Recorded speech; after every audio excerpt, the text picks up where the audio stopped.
नमस्कार। Super India news TV में आपका स्वागत है। मैं हूं राजेश आर्य। आइए देखते हैं आज का विशेष समाचार।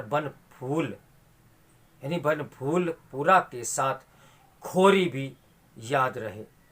जिन लोगों ने हल्द्वानी अतिक्रमण मामले में हिंदू मुस्लिम एंगल खोज निकाला, उन्हें धिक्कार धिक्कार धिक्कार है। दिल्ली से सटा है फरीदाबाद, जो अरावली वन क्षेत्र से लगा हुआ है। इस वन क्षेत्र में अरावली पहाड़ियों की तलहटी पर बसा था एक गांव खोरी। यह पिछली सदी के 9वें दशक में बसना शुरू हुआ था। धीरे धीरे इस गांव ने वन क्षेत्र की करीब 80 एकड़ जमीन पर अवैध तरीके से कब्जा कर लिया। यह गांव कितना बड़ा था, इसका अनुमान इससे लगाया जा सकता है कि यहाँ कई उपासना स्थल और स्कूल थे। जिनकी दिलचस्पी इसमें हो कि किस समुदाय के कितने उपासना स्थल थे, वह ये जान ले कि यहाँ 23 मंदिर, 12 मस्जिद और एक चर्च था। यह विवरण इसलिए क्योंकि हल्द्वानी के बनभूलपुरा इलाके में रेल पटरियों के किनारे अवैध तरीके से बसाई गई बस्तियों को खाली कराने के उत्तराखंड उच्च न्यायालय के आदेश पर ऐसा कहने वालों की कमी नहीं कि इन बस्तियों को हटाने की तैयारी इसलिए की गई क्योंकि यहाँ रहने वाले अधिकतर मुस्लिम हैं। ऐसा कहने वालों में कई ऐसे भी हैं जिन्हें सदैव यह शिकायत रहती है कि हर बात में हिंदू मुस्लिम क्यों किया जाता है। हाँ, तो बात हो रही थी खोरी गांव की। इस गांव में करीब 10,000 घर फ्लैट थे, जिनमें 1 लाख से अधिक लोग रह रहे थे। कुछ पर्यावरण प्रेमी वन क्षेत्र से अतिक्रमण हटाने की मांग के साथ सुप्रीम कोर्ट चले गए।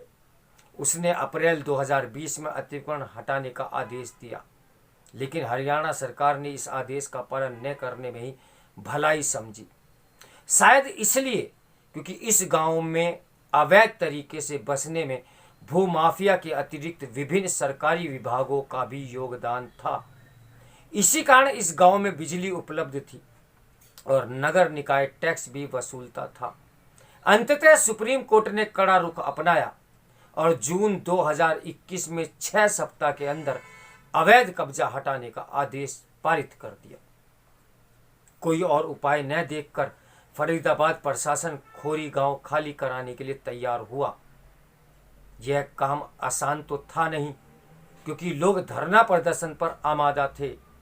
इसके बाद भी कोई युक्ति काम नहीं आई, क्योंकि सुप्रीम कोर्ट का साफ कहना था कि जंगल की जमीन पर अवैध कब्जा किसी सूरत में सहन नहीं किया जा सकता और उसे खाली करना होगा। सुप्रीम कोर्ट की कड़ाई देखकर फरीदाबाद प्रशासन ने पुलिस तैनात की, बिजली पानी की आपूर्ति ठप की गई और फिर बुलडोजर चलाने शुरू किए गए।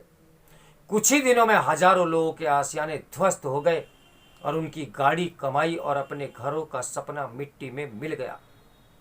लोगों को बेदखल करने की कार्रवाई तब हुई जब कोविड महामारी का खौफ कायम था। चूंकि सुप्रीम कोर्ट ने गांव वालों को यह मांग ठुकरा दी थी कि उन्हें उजाड़ने के पहले उनके रहने की व्यवस्था की जाए, इसलिए उन्हें अपना आशियाना छोड़ने के लिए बाध्य होना पड़ा।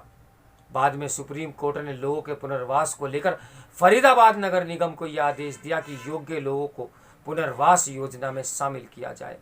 ये योजना आ चुकी है, लेकिन उसके इस वर्ष अप्रैल तक पूरा होने की आशा है। खोरी में हरियाणा के अतिरिक्त अन्य राज्य के लोगों ने भी अपना घर बनाया हुआ था, लेकिन हरियाणा सरकार का कहना था कि वह केवल उन्हीं को घर उपलब्ध कराएगी जो राज्य के मतदाता हैं। सुप्रीम कोर्ट ने भी ऐसी कई शर्तें लगा दी थी जिससे सभी का पुनर्वास संभव नहीं था। भले ही आज खोरी खबरों में से बाहर हो और वहां के बेघर हुए लोगों की सुध न ली जा रही हो, लेकिन एक समय ये गांव समाचारों के केंद्र में था।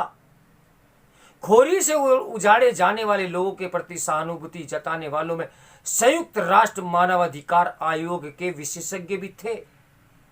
इस मामले में संयुक्त राष्ट्र मानवाधिकार आयोग के विशेषज्ञ के कूदने पर कारण यह था क्योंकि मजदूर आवास संघर्ष समिति के साथ इंटरनेशनल अलायंस ऑफ इनहेबिटेट्स ने खोरी के लोगों को बेदखल करने की शिकायत इस संस्था से की थी। भारत सरकार ने इस संस्था के विशेषज्ञों का आईना दिखाते हुए उन्हें अपनी हद में रहने तक को कहा। खोरी गांव का वृत्तांत बताना इसलिए आवश्यक था क्योंकि हल्द्वानी के बनफूलपुरा मामले में सस्ती राजनीति हो रही है। इस सस्ती राजनीति का एक बड़ा कारण यह है कि जिन लोगों को रेलवे की जमीन से हटाया जाना है उनमें से ज्यादातर मुस्लिम है। प्रश्न यह है कि अतिक्रमण के विरुद्ध कोई कार्रवाई इस आधार पर होगी क्या कि वहां रहने वाले किस समुदाय के हैं। साफ है कि जिन लोगों ने हल्द्वानी अतिक्रमण मामले में हिंदू मुस्लिम एंगल खोज निकाला उन्हें धिक्कार है। सुप्रीम कोर्ट का यह कहना सही था कि एक सप्ताह में 50,000 लोगों को नहीं हटाया जा सकता, लेकिन इसकी अनदेखी नहीं की जा सकती कि उत्तराखंड उच्च न्यायालय ने पहली बार नवंबर 2016 में 10 हफ्ते के अंदर हल्द्वानी से अतिक्रमण हटाने का आदेश दिया था। उसने पिछले महीने के आदेश में केवल एक सप्ताह का समय दिया। इसी समय पर सुप्रीम कोर्ट ने प्रश्न खड़ा किया। उसके साथ ही उसने उत्तराखंड सरकार से यह भी पूछा कि आपने लोगों के पुनर्वास के लिए क्या किया। यह स्वाभाविक प्रश्न है, लेकिन यह खोरी में नहीं पूछा गया था। सुप्रीम कोर्ट का अंतिम निष्कर्ष कुछ भी हो, लेकिन जंगल और रेलवे की भूमि पर अतिक्रमण के एक जैसे मामलों में अलग अलग निर्णय नहीं होने चाहिए।